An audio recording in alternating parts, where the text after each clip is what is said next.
आशा है कि आप सभी काफ़ी अच्छे होंगे और अपने एग्ज़ाम की तैयारी आप सभी काफ़ी अच्छे से कर रहे होंगे। आज का ये वीडियो बहुत ही ज़्यादा इम्पॉर्टेंट है। अगर आप किसी भी प्रतियोगी एग्ज़ाम की प्रिपरेशन करते हैं या फिर अगर आपका हाल ही फिलहाल एग्ज़ाम की प्रिपरेशन करते हैं तो ये वीडियो आपके लिए बहुत ज़्यादा इंपॉर्टेंट है। चलिए एक बार वीडियो का फॉर्मेट देख लेते हैं। पहले इंपॉर्टेंट डे और थीम देखेंगे, इसके बाद नेशनल और इंटरनेशनल अफेयर देखेंगे। अगर बनता है जो कि एग्ज़ाम में पूछा जा सकता है तो उसको भी आज के इस वीडियो में हम कवर करने वाले हैं। तो ये कंप्लीट वीडियो आपके लिए बहुत ज़्यादा इंपॉर्टेंट रहने वाला है। चलिए देखिए, आप सभी को वीडियो में आगे बढ़ने से पहले बता दें कि आपको जिस भी प्रश्न का आंसर पता हो तो कमेंट बॉक्स में ज़रूर बताएं। इससे आपका ही रिवीजन होगा और चीज़ें लंबे समय तक याद रहेंगी। ठीक है, चलिए पहला प्रश्न है। साथ ही साथ देखिए, अगर आपको इस वीडियो का PDF चाहिए तो हमें कमेंट बॉक्स में बता सकते हैं। पहला प्रश्न है, डॉक्टर BR अम्बेडकर की पुण्यतिथि कब मनाया जाता है। इसमें आपको बताना है कि डॉक्टर BR अम्बेडकर की पुण्यतिथि कब मनाई जाती है। पहला ऑप्शन है 3 दिसंबर, बी ऑप्शन है 4 दिसंबर और डी ऑप्शन है 6 दिसंबर। तो अगर आपको पता हो तो कमेंट बॉक्स में ज़रूर बताएं। तो देखिए, डॉक्टर भीमराव अम्बेडकर की पुण्यतिथि 6 दिसंबर को यानी आज ही के दिन मनाई जाती है, जिसे महापरिनिर्वाण दिवस के रूप में भी याद किया जाता है या महापरिनिर्वाण दिवस के रूप में भी जाना जाता है। क्योंकि देखिए, इसी दिन 1956 में उनका निधन हुआ था और इसीलिए इस दिन को महापरिनिर्वाण दिवस के रूप में मनाया जाता है 6 दिसंबर को।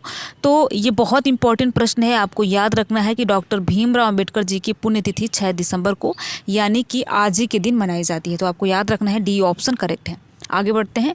पुतिन का 2025 का भारत दौरा स्ट्रेटेजिक रूप से क्यों अहम माना जाता है। आपको बताना है, रिसेंटली देखा होगा आप सभी ने, पुतिन ने भारत में दौरा किया, तो ये क्यों महत्वपूर्ण है। पहला ऑप्शन है प्रेसिडेंट बनने के बाद यह उनका पहला दौरा है। बी ऑप्शन है कि भारत US के रिश्ते खत्म करने का निशान है, या सी ऑप्शन है रूस यूक्रेन युद्ध शुरू होने के बाद यह उनका पहला दौरा है। डी ऑप्शन है यह सिर्फ कल्चर कोऑपरेशन के लिए था। ठीक है, तो आपको बताना है, अगर आपको पता हो तो कमेंट बॉक्स में ज़रूर बताएं। देखिए, सी ऑप्शन करेक्ट है, यानी रूस यूक्रेन पहला दौरा है, इसलिए बहुत ज़्यादा इंपॉर्टेंट है, आपको याद रखना है, सी ऑप्शन करेक्ट है। इसके साथ ही आपको याद रखना है कि यह यात्रा दोनों देशों के लिए रक्षा, ऊर्जा, व्यापार के प्रमुख क्षेत्रों में सहयोग को गहनता से समझने के लिए और वैश्विक स्तर पर अपनी रणनीति स्थिति को मजबूत बनाने को याद रखना है। ठीक है, इंपॉर्टेंट प्रश्न है। तो यहाँ पे देखिए, सी ऑप्शन करेक्ट है, आपको याद रखना है। चलिए आगे बढ़ते हैं, अगला प्रश्न देखते हैं। जेरूसलम मास्टर्स 2025 चेस का टाइटल किसने जीता। इसमें आपको बताना है कि जेरूसलम मास्टर्स 2025 चेस का टाइटल किसने जीता है। तो ये प्रश्न बहुत ज़्यादा इंपॉर्टेंट है। अर्जुन एरिगैसी ने जेरूसलम मास्टर्स चेस टूर्नामेंट का खिताब जीत लिया।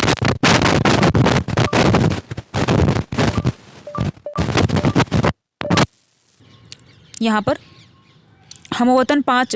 अर्जुन ने हमवतन 5 बार के चैंपियन और दिग्गज चेस खिलाड़ी विश्वनाथन आनंद को हराया। चलिए अगला प्रश्न देखते हैं।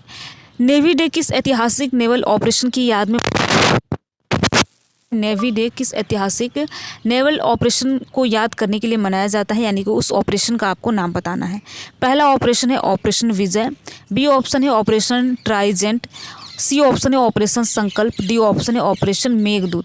तो भारत में हर साल 4 दिसंबर को नौसेना दिवस मनाया जाता है और साल 1971 में भारत पाकिस्तान के बीच युद्ध हुआ था। भारत की ऐतिहासिक जीत में नौसेना की भूमिका को लेकर यह दिवस मनाया जाता है। तो आपको याद रखना है, भारतीय नौसेना ने ऑपरेशन ट्राइजेंट शुरू किया। तो यहाँ पर ऑप्शन देखिए, ट्राइडेंट ऑप्शन सही है, यानी operation trident, B option correct है। चलिए आगे बढ़ते हैं और अगला प्रश्न देखते हैं। काशी तमिल संगमम के चौथे संस्करण का उद्घाटन 2 दिसंबर 2025 को कहाँ पर। बताना है कि काशी तमिल संगमम के चौथे संस्करण का उद्घाटन 2 दिसंबर को हुआ है। पहला ऑप्शन है चेन्नई, बी ऑप्शन है मदुरै, सी ऑप्शन है वाराणसी, डी ऑप्शन है कोयम्बटूर। ठीक है, तो काशी तमिल संगमम के चौथे संस्करण का उद्घाटन 2 दिसंबर 2025 को वाराणसी उत्तर प्रदेश में किया गया।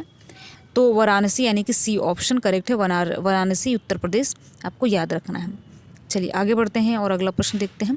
प्रधानमंत्री कार्यालय PMO को दिया गया नाम क्या है, यानी आप सभी ने देखा होगा कि प्रधानमंत्री कार्यालय का नाम बदल दिया गया है, यानी PMO का जो नाम चेंज किया गया वो नाम क्या है। पहला ऑप्शन है लोक सेवा भवन, बी ऑप्शन है सेवा धाम, सी ऑप्शन है सेवा तीर्थ, डी ऑप्शन है प्रधानमंत्री एनक्लेव। ठीक है, तो देखिए सी ऑप्शन करेक्ट है, यानी प्रधानमंत्री पीएमओ का नाम बदलकर अभी रिसेंटली में सेवा तीर्थ कर दिया गया है। तो इंपॉर्टेंट प्रश्न है, आपको याद रखना है, प्रधानमंत्री कार्यालय यानी पीएमओ का नाम बदलकर सेवा तीर्थ कर दिया गया है। सी ऑप्शन करेक्ट है। ठीक है, चलिए आगे बढ़ते हैं और अगला प्रश्न देखते हैं। अगला प्रश्न है कि बॉर्डर सिक्योरिटी फोर्स यानी बीएसएफ ने अपना 61वां रेजिडेंट डे कब मनाया। बॉर्डर सिक्योरिटी फोर्स यानी बीएसएफ ने अपना 61वां रेजिंग डे कब मनाया है। रेजिंग डे कब मनाया है? तो पहला ऑप्शन है 30 नवंबर 2025, बी ऑप्शन है 1 दिसंबर 2025, सी ऑप्शन है 2 दिसंबर 2025, डी ऑप्शन है 5 दिसंबर 2025। तो बॉर्डर सिक्योरिटी फोर्स यानी बीएसएफ ने अपना 61वां रेजिंग डे 1 दिसंबर 2025 को मनाया। तो आपको याद रखना है 1 दिसंबर 2025, यानी कि बी ऑप्शन करेक्ट है। आगे बढ़ते हैं और अगला प्रश्न देखते हैं। ठीक है, अगला प्रश्न है बॉर्डर सिक्योरिटी फोर्स मुख्य रूप से किन दो देशों के बीच भारत की सीमाओं की रक्षा करता है। इसमें किन दो देशों के साथ भारत की सीमाओं की रक्षा करता है? पहला ऑप्शन है चीन और नेपाल, बी ऑप्शन है म्यांमार और भूटान, सी ऑप्शन है पाकिस्तान और बांग्लादेश, डी ऑप्शन है श्रीलंका और अफगानिस्तान। तो देखिए बॉर्डर सिक्योरिटी फोर्स यानी बीएसएफ मुख्य रूप से पाकिस्तान और बांग्लादेश के साथ भारत की सीमाओं की रक्षा करता है। तो पाकिस्तान और बांग्लादेश आपको याद रखना है। ये भारत का प्राथमिक सुरक्षा बल है और 1965 के भारत पाक युद्ध के बाद इसकी स्थापना हुई थी ताकि इन सीमाओं पर सुरक्षा सुनिश्चित की जा सके और घुसपैठ व तस्करी को रोका जा सके। तो भारत और बांग्लादेश ठीक है, भारत और बांग्लादेश आपको याद रखना है, भारत की सीमाओं की रक्षा करता है बीएसएफ। ठीक है, तो सी ऑप्शन करेक्ट है। आगे बढ़ते हैं, अगला प्रश्न देखते हैं। सह्याद्री टाइगर रिजर्व किस राज्य में स्थित है? कि आप में से बहुत कैंडिडेट को इसका आंसर भी पता होगा, तो आपको बताना है सह्याद्री टाइगर रिजर्व किस राज्य में स्थित है। पहला है केरल, बी है तमिलनाडु, सी ऑप्शन है महाराष्ट्र, डी ऑप्शन है केरल। तो सह्याद्री टाइगर रिजर्व जो है महाराष्ट्र राज्य में स्थित है। आपको याद रखना है महाराष्ट्र, यानी कि सी ऑप्शन करेक्ट है। और ये पश्चिमी घाट की सह्याद्री पर्वतमाला में फैला है और महाराष्ट्र का पहला और राज्य का चौथा बाघ अभ्यारण्य भी है। तो एक्स्ट्रा इन्फॉर्मेशन है, आपको याद रखना है, जिसमें कोयना वन्यजीव अभ्यारण्य और चंदौरी राष्ट्रीय उद्यान शामिल है। तो आपको याद रखना है महाराष्ट्र। ठीक है, सी ऑप्शन करेक्ट है। आगे बढ़ते हैं और इस वीडियो का आखिरी प्रश्न देखते हैं। हर साल मानवाधिकार दिवस कब मनाया जाता है? इसमें आपको मानवाधिकार के बारे में बताना है कि हर साल किस डे को मनाया जाता है, किस डेट को मनाया जाता है।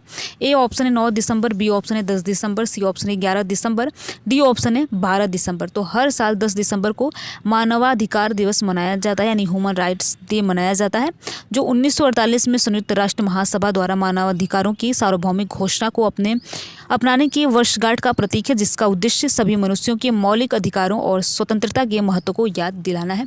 तो आप याद रखेंगे कि हर साल मानवाधिकार दिवस 10 दिसंबर को मनाया जाता है। बी ऑप्शन करेक्ट है।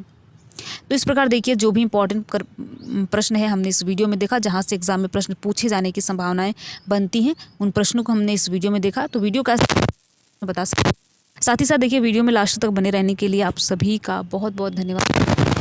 अच्छा लगा हो तो वीडियो को आप लाइक कर सकते हैं और लाइक करने के साथ साथ अपने यार दोस्त मित्र को भी शेयर कर सकते हैं। Thank you.